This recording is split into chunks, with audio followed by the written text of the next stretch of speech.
Hey there, entrepreneurs. My name is Sushant, and welcome to TrepTalks. This is the show where I interview successful e-commerce entrepreneurs, business executives, and thought leaders, and ask them questions about their business stories and dive deep into some of the strategies and tactics that they have used to start and grow their businesses. And today, I'm really excited to welcome Craig Rabin to the show. Craig is the founder of the AirHook. The AirHook is a patented two-part travel system which includes a stable drink holder and a secure mount for your electronic devices. And today I'm going to ask Craig a few questions about his entrepreneur journey and some of the strategies and tactics that he has used to start and grow his business. Now, before we dive into this interview, if you enjoy this content, please make sure to hit the like and subscribe button. And for more interviews like this, please visit treptalks.com. And with that, Craig, welcome and thank you so much for joining me today at Trep Talks. Really, really appreciate your time. Yeah, thank you, Sushant. Thank you so much for having me. Excited to dive deeper into the passion and the story behind the AirHook, and also how that transitioned me into helping others invent using the same strategy that I did. Uh, really looking forward to today's chat. So, do you call yourself an inventor or like a product developer? Like, do you have a name, or are you basically, finding the challenges in your own life and saying, there isn't a product, why don't I create one? Well, first, if I could zoom in my camera, I probably would. All of the phrases that you just used give me goosebumps. I do remember the first time I introduced myself as an inventor. It was something I always wanted to be as a little kid. I actually have my very, very first sketchbook 2 feet, 3 feet away from me right now. Now, granted, it's full. There was one idea in it that I pursued, but anyhow, I wanted to be an inventor for my entire life. So I remember the first time I was able to say that. So that I love that title. Now I actually have a cooler title. And I was just on vacation in Mexico, and folks were asking me what I do. And I told them that I was an invention coach. And they're like, okay, those are two words. I like them both. Explain. And I immediately realized, wow, do I maybe just possibly have the coolest title in the world? But that would be what I would like to call myself as an invention coach. I do have a few products that I invent. It's something I am passionate about. I have a 3D printer right behind me. I actually have a laser CNC as well. So I'm always doing that side of it. But now, as I transitioned through COVID, I began doing a lot of speaking engagements and beginning to start to help others that say, I have an idea. I have something I'm working on. And it's like, well, sure, let me help you. And so that's where the coaching came in. And so now it's called Vision to Invention with the number two. So vision number two invention.com. It's an online course and it's free right now for your listeners. Okay. So for your listeners, we are going to be increasing the price very soon. So go ahead and sign up exclusive for your listeners. So feel free. Um, but that said, now I'm helping others get through the invention process using the same pattern I did for the airhook. Yeah, and it's so interesting, right? People sometimes think, and the title coach makes sense because sometimes people may think that either they are creative or not. Like, that's something that somebody else does. Like, that's not me. But I think everybody has the ability to kind of recognize the problems around them, and I think a coaching may be something that can help them to overcome some of their limiting beliefs to actually start creating some of these ideas. 100%. And actually, that's the first lesson in my course. You must have checked it out. But it's really to train your brain to think like an inventor. And the easiest way to do that, and for your listeners right now, we're going to do an exercise together. Just simply look around your room. And everything you look at was invented by someone. Every single thing that you're looking at right now, unless you're looking outside at the mountains, I don't want to get into it, but it was invented by someone. And why not you? And so when I started to realize that, and I like to say, hey, folks, if I can do it, you can do it. And I don't want to sell myself short, but at the same time, I want you to believe that you can. And so, yeah, that's why I like to call everyone an armchair inventor. We all sit at home thinking, you know what would be cool if I wish I had a, some of them may already exist, but it's still fun to say. For sure. So let's talk a little bit about your product, the AirHook. How did the idea come about? And yeah, can you walk us through like um, how do you create a business out of it? Yeah, absolutely. I'll try to give you a bit of the abbreviated version, and I should time myself and see if it's possible. It has been a minute since I have given an AirHook interview, so thank you again for having me. I had done about 100 of these when we were in the AirHook's heyday, and it all started on a flight when I was wearing a sport coat. And so I had a biggest meeting in my life. And so I'm wearing a sport coat, I'm feeling all good. And I get on the plane and I'm like, okay, uh-oh. I didn't think this part through. I don't really want to wear it because I'm going to be a sloppy mess. Okay. Hmm. I don't want to put it in the overhead compartment because it's going to get all wrinkled and I got to look good. And I chose the option to drape it over my knees. Now, as you can imagine, that sport coat turned into a blanket and I Hmm. started to sweat anyways. I then put the sport coat on and the sweaty mess begun. So I wore my sport coat really the entire trip until I got somewhere I could change. During the process, I was staring at the airline tray table, thinking, wow, I should be able to just make a little hook to hang my coat up. Hmm. I'm sure I can do that. And I had bought a 3D printer and I taught myself how to use it and design 2 months earlier. So weird lining of the stars, I guess. And so I went home, I built a bunch of different prototypes because I wasn't sure how it was going to fit. And now that's one of the secrets as well. Rapid printing and prototyping is so cheap. Before the existence of 3D printers and really the residential versions, this would have cost me $100,000 to create a mold to then use just one to see if it fit. So anyhow, Hmm. um, I went home, tested them out, or printed them out, I should say. And then the next trip, I hung it over the trade table. I found one that worked, and I clipped my sport coat over it, and it was like, oh my God, this is the coolest thing. By far, that aha moment. And also, and I get goosebumps again, where I kind of feel like I became an inventor in a sense, right? I turned something that I had in my head into a tangible product, and it was like, okay, this is neat. So Hmm. the flight attendant comes by, I'm feeling all good. I go ahead, I grab my cup of coffee, right? And oh man, I looked back at the tray table. I had to put the tray table down for my cup of coffee. And you Hmm. all probably see where I'm going with this, right? So then it became, oh wait, I wonder if I could print something that held my coat and also held my cup. Hmm. So that then came. I was then observing and I was looking in the airport and I found that everyone was on their device. Okay, what if we add that to the mix? I remember I thought of that on my way to my father's house and my mother's house in Arizona. And I went in the garage, just like kind of a Steve Jobs moment in the garage. Of course, everyone assumes that. And I cut the elastic off underwear. I Hmm. drilled two bolts through an existing AirHook prototype that I had. And I attached the elastic from underwear with a clip on top. And on the flight home, used it to pull it over my device. Hmm. And it held. Hmm. And that then became the universal device holder.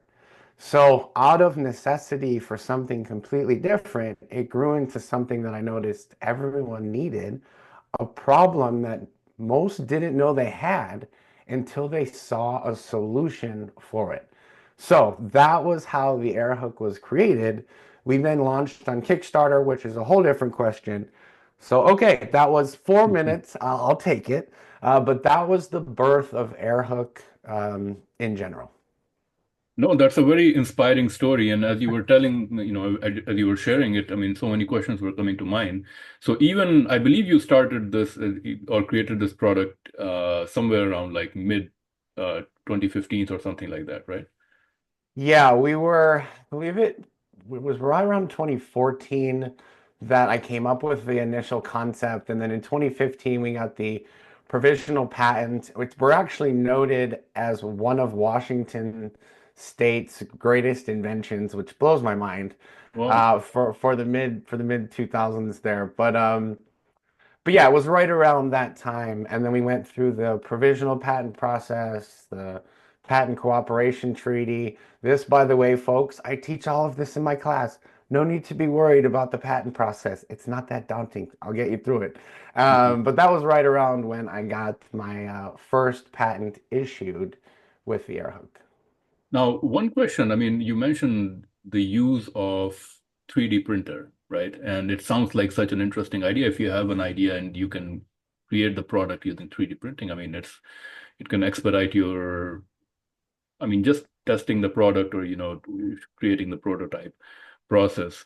Now, not everybody has a 3D printer. Like, do you suggest, but I'm sure like these days, every big city probably has a certain lab, 3D printing lab, where you can go and use that as like a maybe at a minor fees or something. Like, do you know anything more around that, or you have any advice around that?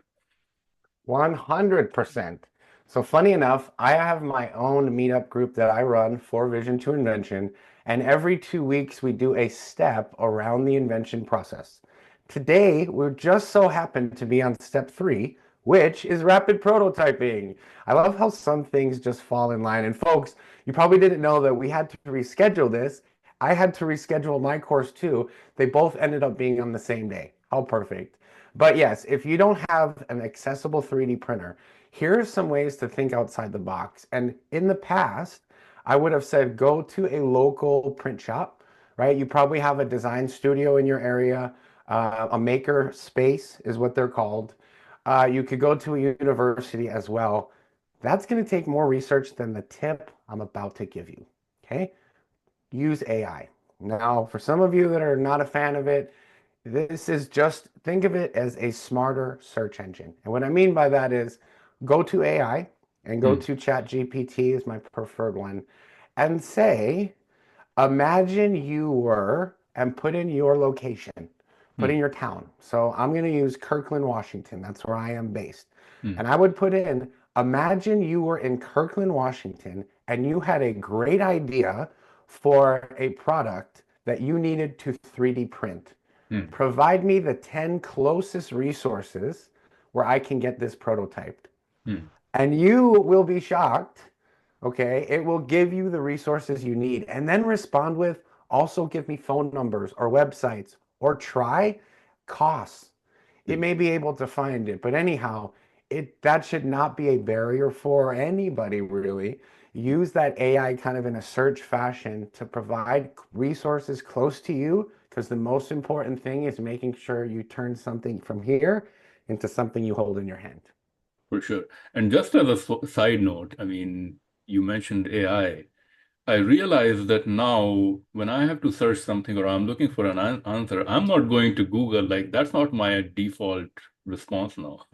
I go to ChatGPT or I'm trying out Grok AI now. I mean, it's such an interesting thing that, search engines have finally been disrupted. But that was just a side note. I want to ask you, so you created your prototype. You have the idea, and it seems like you patented the invention before you went to the market. What happened next? How did you know that there's a market out for this, or did you do some sort of like a study to, figure out that people will be willing to pay some money for this? How did you kind of launch this product as a business? Yeah, absolutely. And again, your questions align perfectly with the lessons of my course. After rapid prototyping or finding what I like to call, well, I guess everyone calls it, your MVP, your most valuable product, most viable product, excuse me. That's just something, it's the scrappiest way, it's the most viable way to produce something you can evaluate your assumptions that you had behind the product. The next is getting a patent, and I would never recommend getting a full patent, $5,000 to $10,000 right out of the gate. Get a provisional one. I teach it in my course on how you can do it from home if you are in the US. For those that may be listening in other countries, I was just chatting with some folks in Canada. I know the process is a little different, but anyhow, in the States, it's really easy to get a patent yourself. And from there, you get to this step before launching and that's customer feedback. Okay. And so for us, and this was before we had I did a ton of research on who the most influential people were in the travel industry. Hmm, And as folks can imagine, there's so many bloggers out there now that have a huge following. hmm, And we reached out to every single one of them. every Hmm. single one. And we got enough feedback for folks to say, sure, I'll try your product. It's 3D printed, so I could send it to them. Now, folks, here's the catch. I did this all incredibly legally, and this is 3D printed. I don't know if it's going to hold up. If you put a hot cup of coffee in this and you're trying it on a flight and it falls and it burns you, bye bye AirHook. So Hmm. I had to have them actually sign something that had death in the waiver, and they still were eager to try it. So we had a really weird bubble here of people that were like, "Ooh, I see the problem. I see the solution. Yeah, I'll be your beta tester." So we found those. So that was that step of the process. Then we I started think everybody selling. loves getting free products. Of They're course, willing to but put their life on the line. it wasn't free. Now, here's the Okay. key because yes, it was free monetarily, but Hmm. it came with an exchange of their following. Okay. Okay. And so when I could see the reactions that their following had to different products that were in not even as similar categories, but just in travel, I Hmm. started to gauge what the numbers behind a launch for us could be. And so I just kept getting more and more support. I get more and more people to sign up. And the great thing was we had the provisional patent. Hmm. So as folks were testing it for me in flight, everyone around them was asking where they could get it. So each flight that someone would use it, we were growing by 10 to 50 people.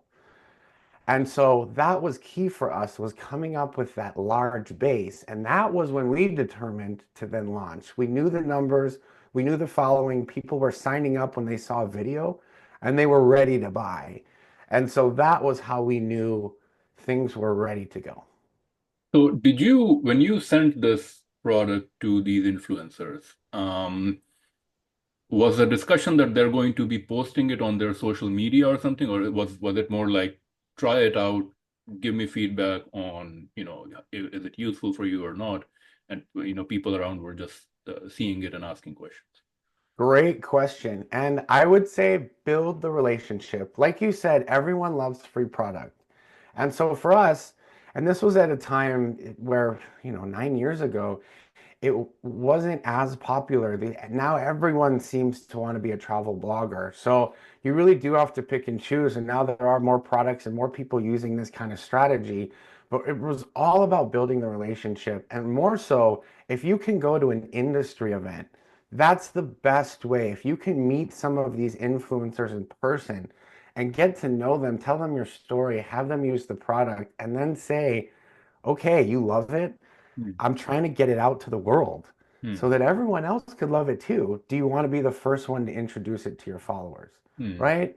It almost is like you're doing them a favor. Hmm. And so start playing with the dynamics really of a relationship, knowing that they want to grow their content as well. They Hmm. want to see better products and the best partnerships are when everybody wins. Okay, yeah, that makes a lot of sense. Now, I did also notice that well, I saw your Kickstarter, or I believe it was a Kickstarter campaign for the second Mhm. version of your product, which was quite successful. I believe it was you received 43,000 for like 15,000 initial ask. Can you talk a little bit about was that part of what was crowdfunding part of your launch initially, like when you launched the first time, and was it successful? And I mean, it was successful for you for the second time. So I'm curious, like Yeah, how yes. did you do it? Yeah, so the first one was even better funded. I think we hit 80 or 90,000, Wow. I believe. And we were This funded is the reason the within, second time it was not as good is because there's a lot more competition? Sorry to interrupt. no, actually, we'll get to, I'll mention that piece as well. But Okay. when we launched, yeah, we were funded in the 25 hours, I believe it was. The first 25 hours of the campaign, we had hit 15,000. And then we ended up hitting, yeah, close, almost six figures. But the reason we launched and got so much traction is related to the last strategy. And it was because we had so many people that had pushed this message out in a coordinated time. I Hmm. mean, it reminded me of that scene in Hackers at the end when everyone is looking at their clock, coordinating, and when that ball hit, right? Everyone tuned in. And it was very similar to that. And in Kickstarter, you trick their algorithm. So you become a trending product, then even more people get eyeballs on it. If you can get into their newsletter, you're even better. Mm, Okay. And so that was how the first campaign did so well. But my message was a little different. I was this budding entrepreneur. I was this budding inventor who's living his childhood dream, who developed this air hook in a living room, and now I want to bring it to yours. So people were very compelled by this message, and also some people were just giving to that message, giving to the character of Craig, right? And so that was why the first campaign was more successful than the second, and why in typically like the vast majority of campaigns the second time around, if it's the same product, have that same trend where they don't do as much and people just aren't as compelled. You already had traction, you launched. mm, Why do you still need my money? mhm, Right? And so it's like, no, no, we just want to give you an exclusive price. And so the messaging and the feel for why changes a little bit with that type of approach to crowdfunding, which is why the second one was about, 30K short of that. So yeah. okay. No, but I mean, you surpassed your goal, and so I think I mean, if I'm looking at it as like a layperson, to me, it was wildly successful. Um, Yeah, no, and that's one of the courses as well. So after the customer feedback, you get to funding, and I have a whole bunch of strategies that I teach in my lessons around crowdfunding, from working with other cross-promoting campaigns to having different stretch goals to different ways that you can maximize that opportunity even after it to get upsells and so on, which leads directly to maybe what your next question is going to be around manufacturing and fulfillment, right? And it's like, what does that next step look like? You just launched your campaign, you had thousands of people buy into it, and it's like, okay, like that was so much fun. mhm, Oh no, now turn off all the TVs. There's no more excitement. There's no more dollar sign that keeps going up in the high fives. It's we need to manufacture this. How do we do that? Like mhm, where are we manufacturing it? We are in an ever-changing world, as we all know, with recent fees and tariffs being put on where goods are made. And so it's a very, very analytical thing, I should say, to have to jump into and to knowing the numbers so well and where you're going to manufacture, how you're going to get the products to you, and then how you're going to get them to the customers. We ended up being in 86 different countries. mhm. And so we had to get real good at fulfillment, not just in the States. We ship to every state in the US, but also abroad. And it's just, that to me is not as fun. I love Mm, the creation side of it. mm, That was where I was like, okay, I'm kind of ready here. We've done good. And that's why the very last lesson is the exit strategy. And so we kind of got forced into the exit strategy with COVID when flying got mm. shut down for a while, and then my passions changed to teaching. But now we're looking to bring the AirHook back for a third version and licensing it out to a company that will take over that part of the process that, I and many others don't like as much. Yeah, I mean, that's a very interesting point because when you launched this product, I think the landscape not only for, e-commerce, but also how people flew was a little bit different than where things are now, right? So manufacturing in 2015, 2014 was still very new. Like, Alibaba was probably very new at that time. Now I think the whole landscape is quite evolved.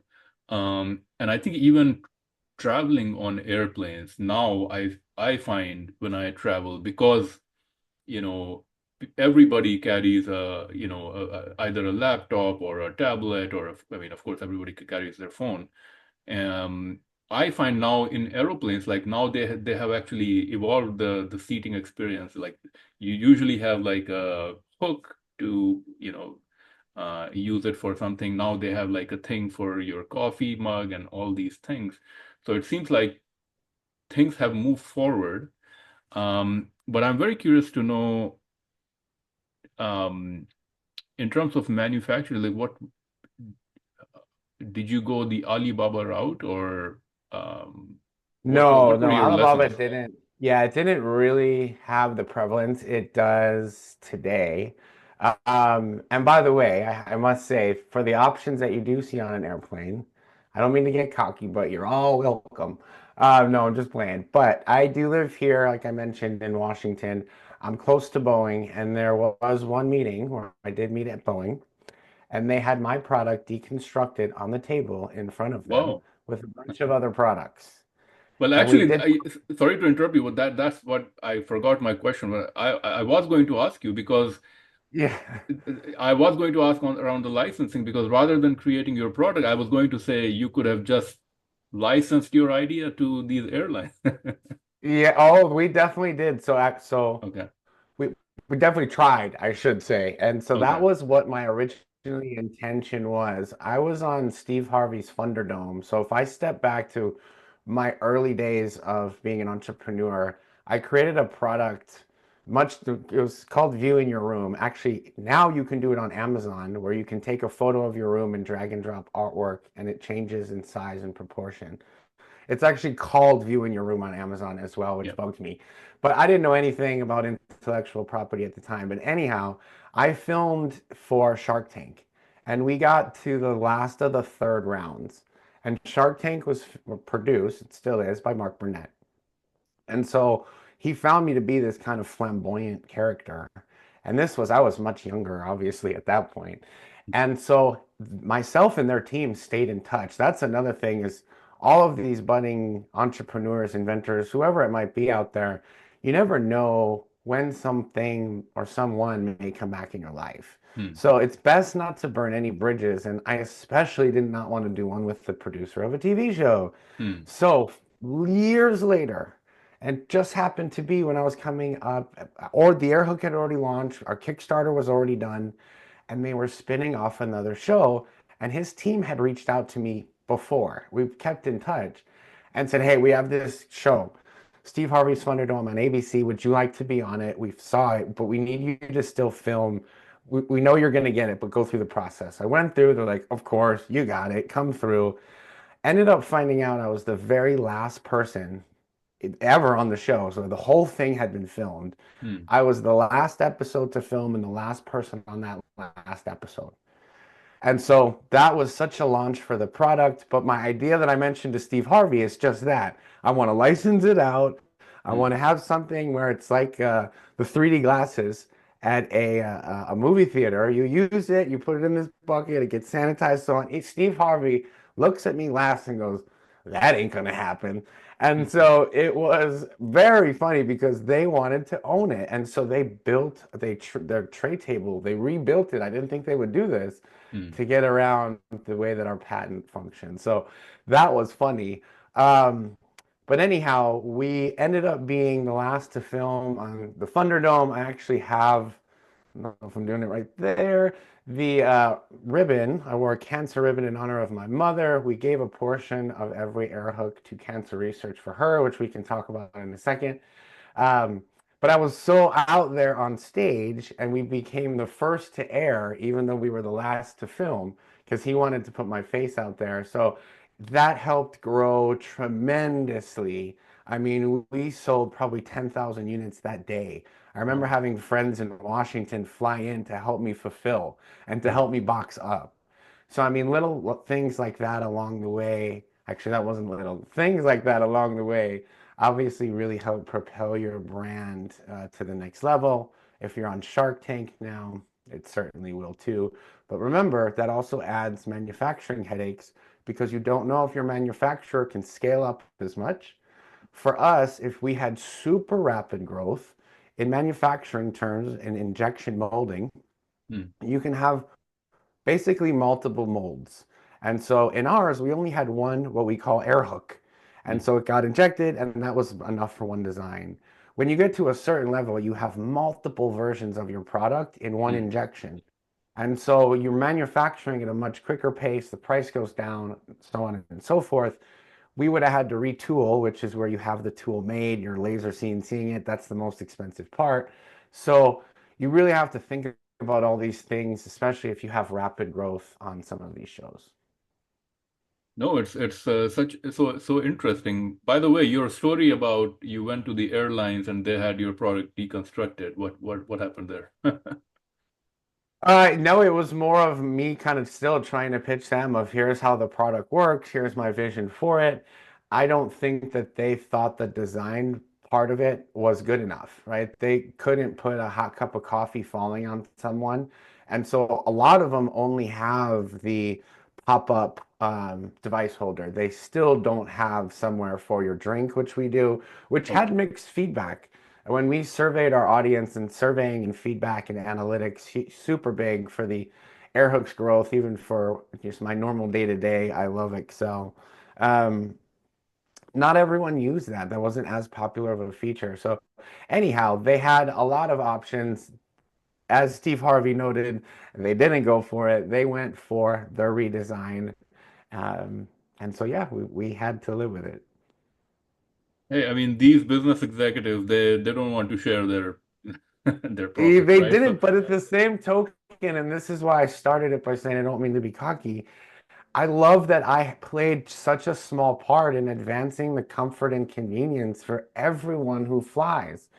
That part in itself gives me goosebumps. It's something I often talk about to different students. I love speaking, and a lot of interviews I've done that the most.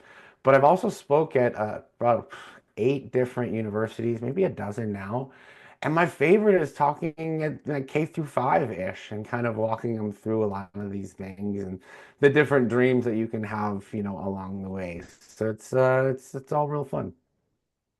very interesting. So I want to ask, you're coming up with the third version of this product. So far, like, what were your most successful channels? I mean, you have your website. I think I saw Amazon listing as well, but I think there wasn't the product. Um, where were you selling the most of these products? Yeah, I mean, we really had, I want to say, 3 channels. The first was just direct to customer through our website. That is where we made the most margin. Okay. Because we controlled all of the overhead. I had my own fulfillment center. I could get very cost efficient in what I bought.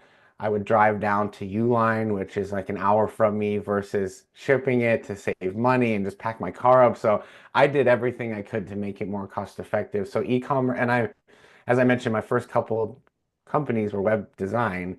So I was able to jump right in. So yeah, that was the most cost effective for me, but not the most volume. Hmm. And then the second tier was like us going to trade shows or cold calling different companies, different retailers, trying to get them to pick up our product, meeting someone at a trade show, having them pick up 100 units here, 1,000 units here. We had customizable versions that didn't have the AirHook branding just in case. And we ended up doing some for a wedding, like a destination wedding, which was so cool. Some for Cirque du Soleil, which was awesome because there was a trade show in Vegas. And they were like, this would be perfect for our guests. I was like, really? And they gave me free front row tickets as part of it. So I was like, I am in. So that was probably the second tier, is just going direct to the retailers. That had probably the lowest margin, Hmm. right? Because they need to mark it up as well, and you need to get them the product. So it didn't have a lot. It had more brand awareness and recognition, especially with those that we sold to in an airport. Sometimes we would show it in an airport and they would go buy it on the third channel, Hmm. Amazon. And so Amazon is right in the middle of that, where they're a major retailer, it's online, but you don't control it. And so their fees are pretty extensive, as we may all know. So for us, it was trying to figure out the most efficient way to do to FBA or fulfillment by Amazon. So we started switching to shipping them pallet loads. Then we switched from us doing the pallets to going direct from our factory. And so the less hands we had on it, that's a few $100s there. So it's really about finding cost efficiency, but we sold the most units on Amazon. Okay. I think that makes sense. I'm very curious. While you were selling this, because, products like this that are solving a consumer problem, they tend to get replicated rather quickly, even though you had created the patent and so forth. In China, especially, I mean, because there's lots of factories there. I mean, they are so good at now, making minor modifications and basically creating their own spin or version of a product. Did you run into that kind of an issue when you were selling your product on Amazon or like, kind of copycat products coming into the market? I wouldn't say copycat in terms of ones that altered a specific piece of the air hook in order to try to mimic and sell it as is. Definitely ones that had concepts of their own, some that had been selling that aren't the same patents that we have of fitting over the back of a tray table. So some of them definitely are unique. I can't hate. I didn't have any issues though with my factory abroad. The reason being is part of my vetting process. And as this where we were talking about Alibaba, I didn't have that resource. I would just talk to anyone I could. And so what that meant was me going to any type of networking event I could, where I perceived someone in the room had invented a physical product, some of which I would just stand up and say, I'm trying to do this. Does anyone have experience manufacturing? And I ended up finding a handful of people that had experience. And so I started to, again, that relationship card is not a card, that's a bad way to put it.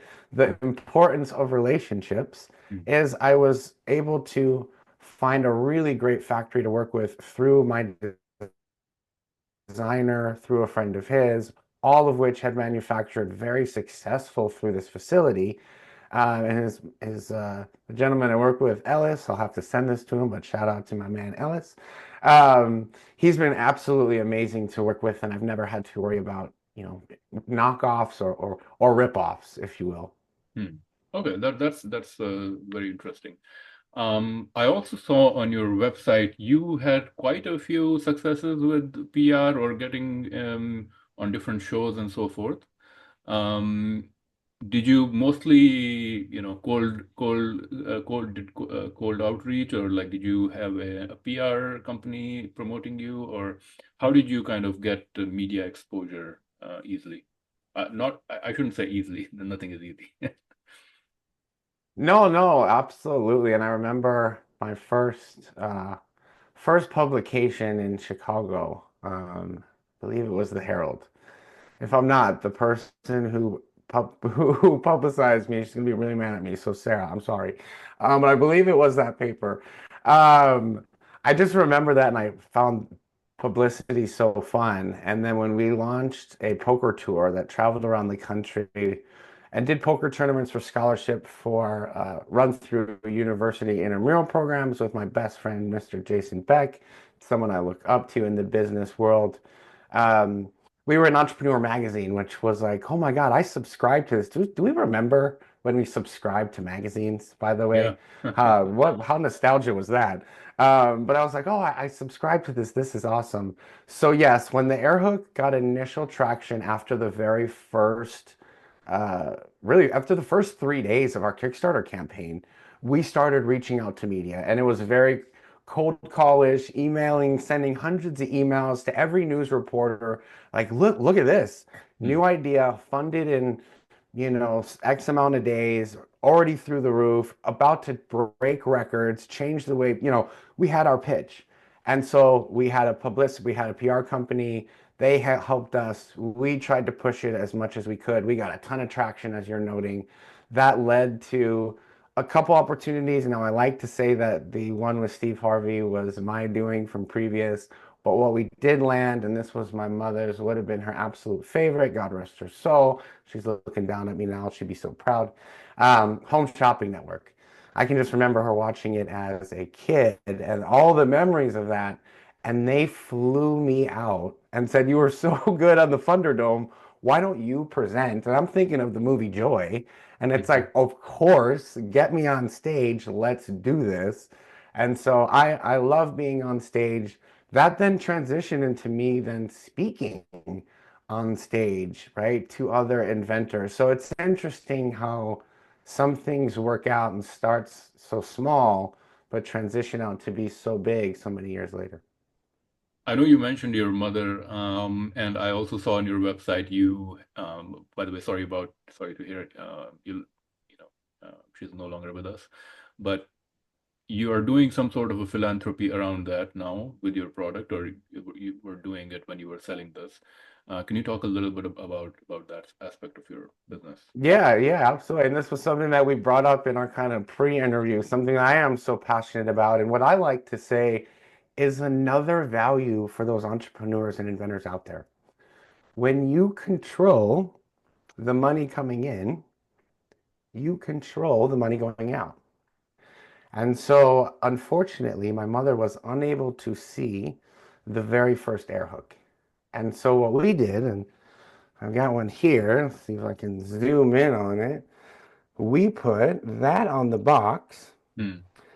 so that she was on every single AirHook. Hmm. Okay. And so she unfortunately passed from that thing that starts with a C. I Hmm. don't say it in this house. Hmm. And I realized that so many others are obviously affected by this as well. And so we don't just put that on the box. We donated a portion of every single AirHook, and we still would if we sold one today.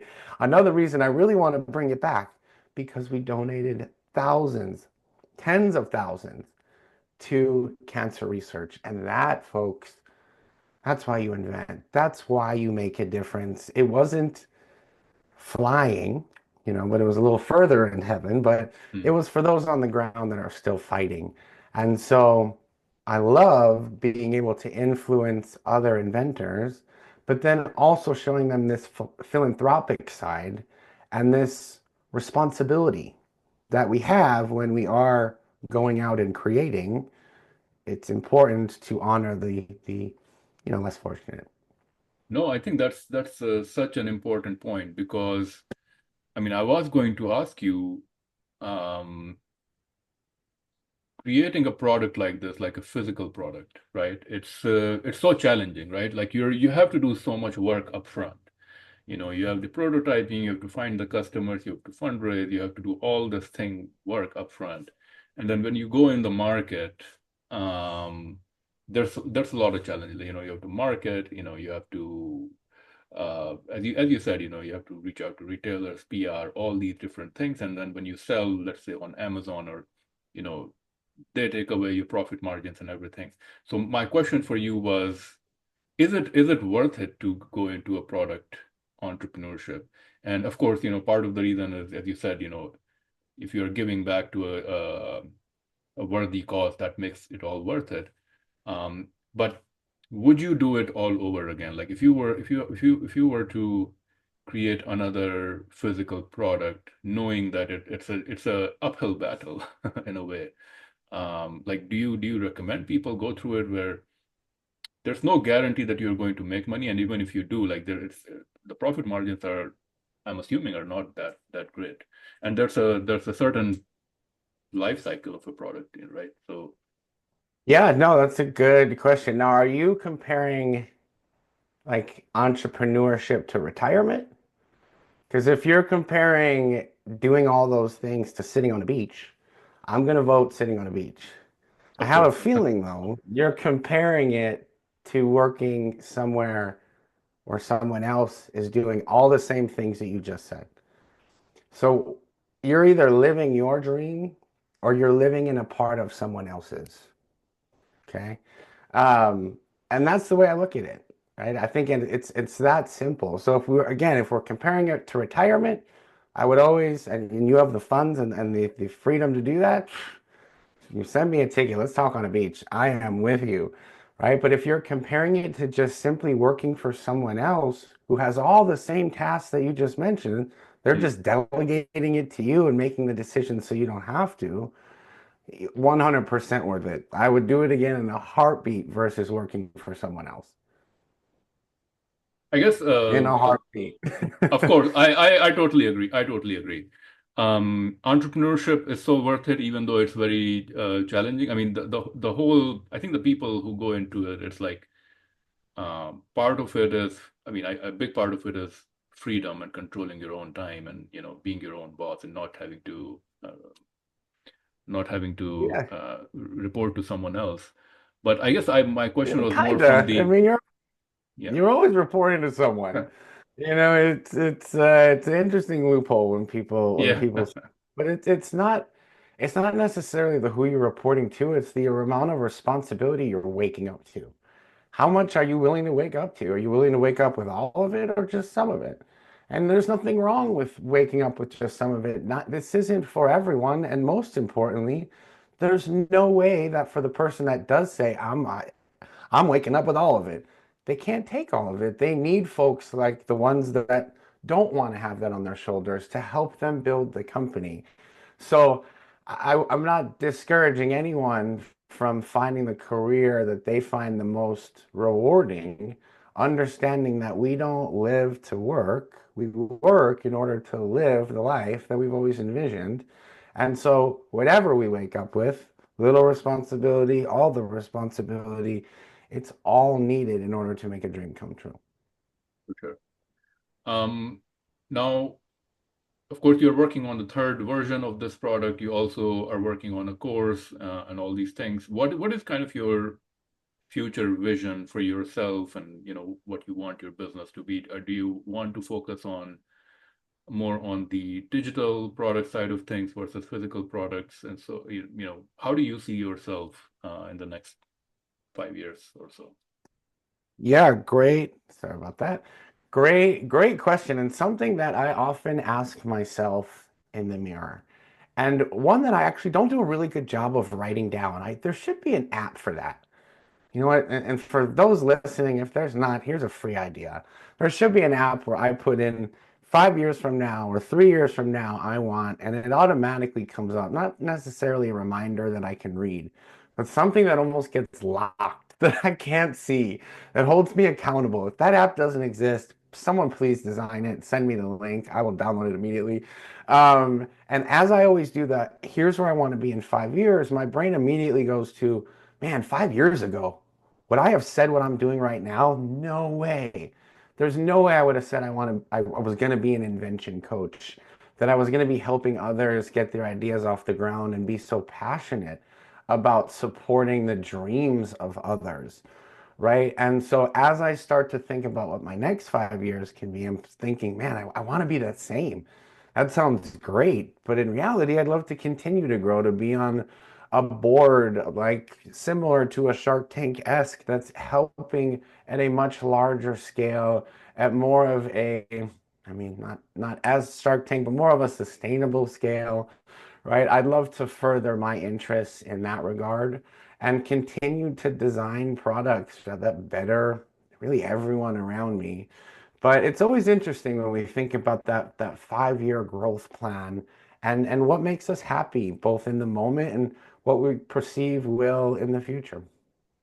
For sure. Um, when you were running your business as an entrepreneur, um, everybody makes mistakes. There's lessons learned. It's an evolution process. You know, is there a mistake or two that comes to your mind which was a big learning lesson for you? And what did you learn from your mistakes? What can other entrepreneurs learn from your mistakes? Yeah, absolutely. And I like saying this on stage. I get this question a lot when I'm speaking to students is, can you explain to us a time you failed? And so I'm going to start by giving you the cheesy answer, folks. And it is when you learn from your failures, they become your success, right? So in a sense, I've never failed, because I've always learned from when I have, Yeah. right? And so I always like saying that, but I certainly have. I've started 13 different companies since I've been 16 years old, and I didn't sell them all. Somewhere along the way, something must have happened. Now, it's not necessarily a mistake.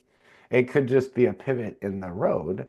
But when it comes to the AirHook, when we got our very first shipment in, we only got half the products that we were guaranteed.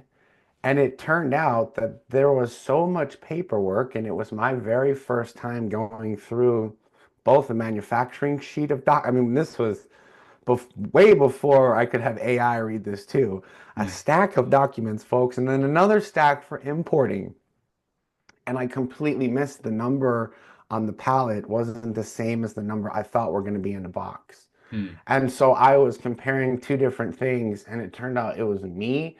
And now they couldn't produce more at the time, but what happened was we got these products. I went into crisis mode mm, because not only did I have to figure out one, what happened, two, then I had to figure out it was me, three, and this was the most important, I had to reach out to all our Kickstarter supporters mm. and say, guess what?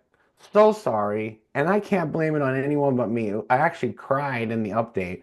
If you go and look on our first Kickstarter campaign and you look at the shipping update that has the most hearts, it's Mm. that one. And I'm pretty sure the video is still there. And I cried to folks and it was like, I am so sorry. I'll never let this happen again. And I was very upfront about it, but I learned from it. And the next time you can guarantee, and every time since, not only do I know what to look for, but I know what not to look for, if you will. Mm. And so I learned from that mistake. But at the time, oh, like life shattering. AirHook's done. Turn this place into a parking lot. Give everyone their money. It's over. So yeah, we learned a lot from that. Now I'm going to move on to our rapid fire segment. In this segment, I'm going to ask you a few quick questions, and you have to answer them maybe in a word or two or a sentence. The first one is one book recommendation for entrepreneurs and why. The magic of thinking big. Similar to how I was saying, look around you, see that everything is invented. We've got so many thoughts going through our brain. Mental health is so important to me. It should be so important to you as well. And it's important for us to all stay positive and to learn the tools, not just to wake up and be like, I'm going to have a positive day, right? It's hard to do that. We're inundated with negativity sometimes. And so, what do we need to do to think positive and then hopefully be positive? That's really great advice. Um, an innovative product or idea in the current e-commerce, retail, or tech landscape that you feel excited about.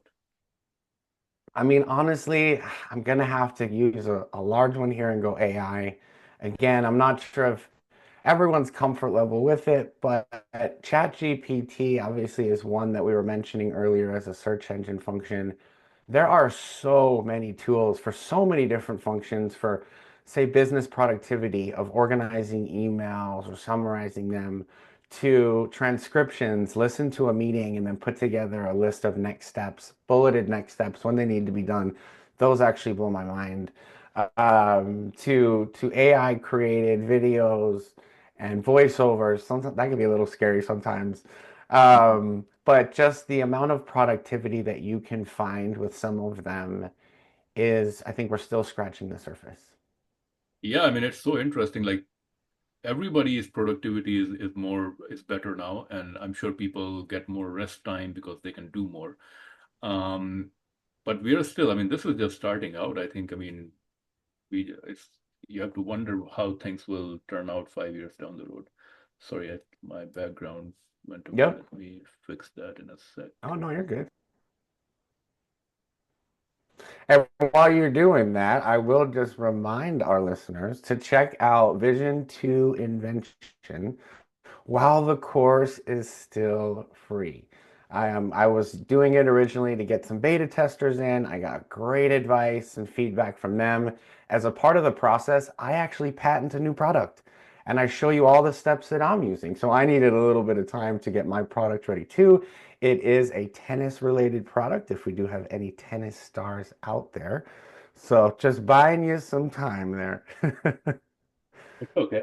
No, I did see your tennis product, and by the way, some of this I'll edit out, so don't worry about it. We don't need to worry about this. Yeah, but I did see your tennis product, and Oh no, your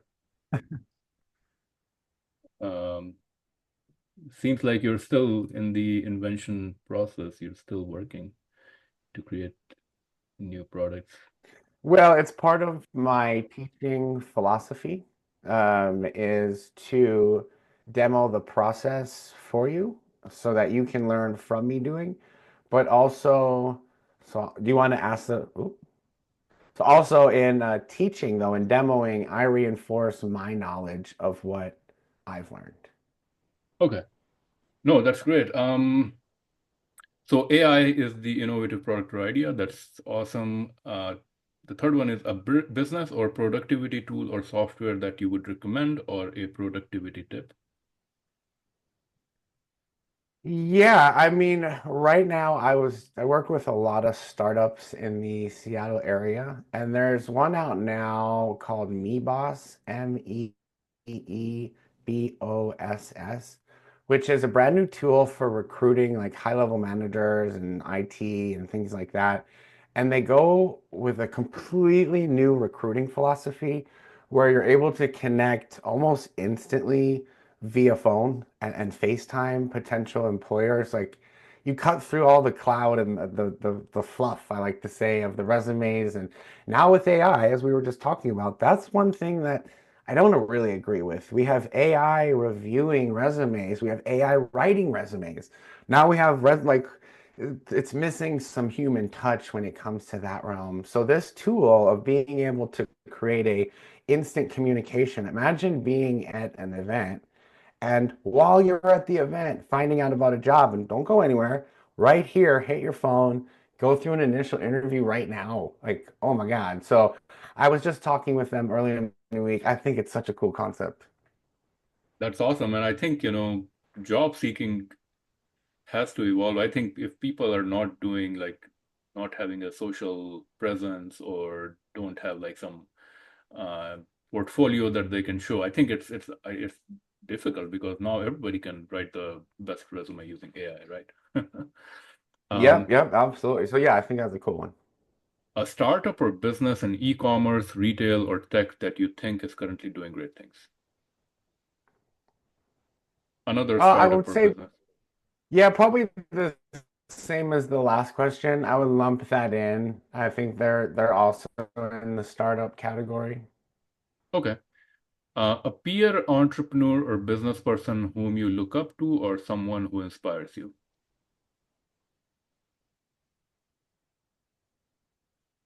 Yeah, I would say Jason Beck. I mentioned him earlier on the show. He was the one that initially called me when we did the collegiate poker tour, and he needed someone by his side, and he chose me. And so we've been designing businesses together ever since. He is now down in Houston designing some really neat things around clean energy. So from a mentor perspective, yeah, I've always looked up to him. Final question, best business advice that you have ever received or you would give to other entrepreneurs? Hmm, that's a good one. Mhm.